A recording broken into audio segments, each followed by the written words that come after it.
a year from now, as you're looking back at now, what do you want it to look like? This is what goal setting truly is. So, like, imagine yourself in December. Imagine it's now December 2023, and you're just looking back at the year that you've just had. What do you want to be saying to yourself? What do you want your friends and family to be saying to you? What do you want to feel in your body? Is it stress? Is it a vibration of some kind? Is it something that's going to get you excited? Or is it depression? Is it, oh bollocks, I've not done what I wanted to do, right? And so this is why this is really important, and it's about just putting that emotion 12 months into your future, so that imagining that it's 2023 now and you're looking back, you're either going to go, do you know what, 2023 was a brilliant year, life-changing, or you're going to go, do you know what, right? And that it's not really what we want you to have. We want you to have is this, oh my God, 2023, look at me, I'm about to get all excited now. 2023 was the most exciting year ever. I mean, we've got some big goals. Digital marketing agency. We're selling up some of our properties. First completions. It only takes 4 months to sell a property. Good God. First completions starting in January. And throughout all of next year, we're going to have completions as we're starting to shift away from property and more into generating more business through the digital marketing agency, which is probably something we're going to sell in a couple of years.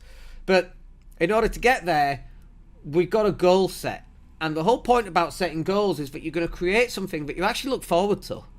That's the whole point, right? And I think people kind of miss that. Setting goals isn't something for you to then accomplish and for you to then beat yourself up if you haven't accomplished them.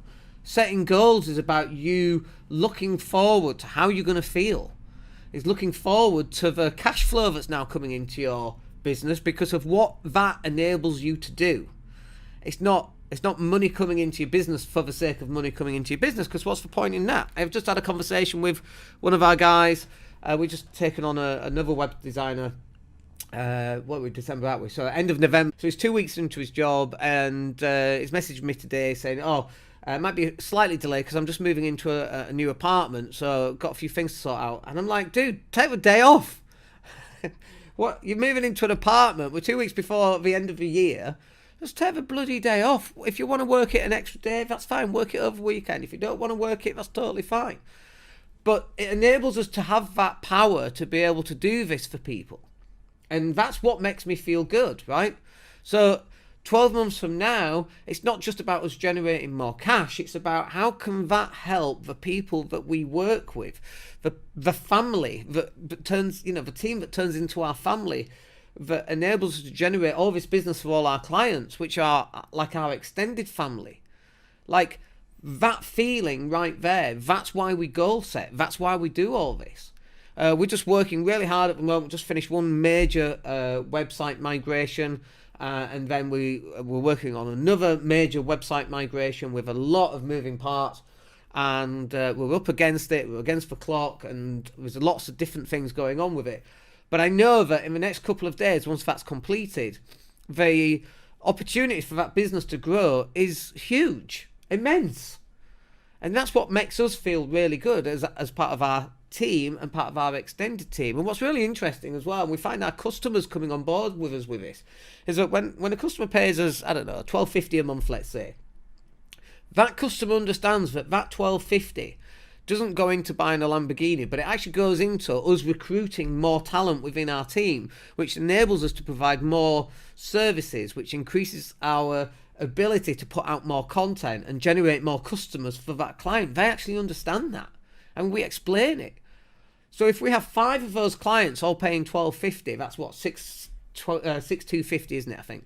If you have 5 of those clients all paying that, they know that a good proportion of that money is going back into the business to generate more team members, which will enable them to grow even more. It's like this self-feeding thing. And so when we're setting goals, it's not about, I've accomplished that goal, aren't I good? It's about, okay, what does that goal, having been accomplished, enable us to do? That's the difference right there. And I think it's really important to put that into context about what is goal setting. It's not just a tick box exercise. It's pointless doing just a tick box exercise. Your goals should have some emotion attached to them. When we go, imagine yourself 12 months from now looking back at the year that you've just had and how that feels. Imagine if it's a vibration sitting on your chest. How does that make you feel? What are people saying to you, and how does that make you feel? What are you saying to yourself, and how does that make you feel? What does it look like? What does it taste like? What does it smell like? We want to get it really real, as though you're really there in that moment. And that's you connecting that emotion to feeling what that, having achieved that goal, actually feels like. That is like a memory that hasn't happened yet, right? And think about something that traumatized you as a kid. For me, spiders. I was in a den. I was 9 years old. I saw a big ugly spider. I can still see it now in my mind's eye. And I said, "Oh, spider!" My brother ran out, knocked the den down. You know, a den like made out of wood. The thing fell on my head, and from that day, I was always petrified of spiders. Like, that emotion was a connection to spiders. Like, that memory was full of emotion, right? So if we future pace this and we turn it around and we look forward into our future, that memory of December 2023, which is a year from now, and you're like, Dan, that's not a memory. How can it be a memory? It's a memory. It just hasn't happened yet. Like, I know that sounds a bit woo. I get that. I know it sounds a bit woo. But trust me, this is how the human mind works. A reticular activation system. We're not going to go into the whole NLP thing on this, but this is how this stuff works. This is the stuff that I've used for the last 10, 15 years to get me to where I am. And this stuff absolutely works. And I miss it. It's one of the massive things that the pandemic has come in and knocked off completely. Completely miss going on these training courses and learning how to do this and having these pit stops along the way. And so we have to do it internally. It's just not the same.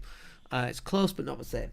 So 12 months from now, you've got to work out exactly what it is that you're looking for. If you've got any comments, by the way, just stick them in a chat box and hopefully I'll pick them up. So let me just pull up, actually, because one of the things that I noticed is that Facebook and on the OBS live stream, it sometimes doesn't actually... it doesn't put the comments in sometimes. That's all what I was going to say. By the way, before I came on, you have no idea how much time I spent messing about with this. And here we go. Where's my Santa hat? Look at that! Oh, no, you can't see it yet. There we go. Look at that. How cool is that? Honestly, I've just... When you get man flu, like, it's the little things. Do you know what I mean? It's the little things that kind of make you happy. I spent half an hour looking for this stuff. Oh dear.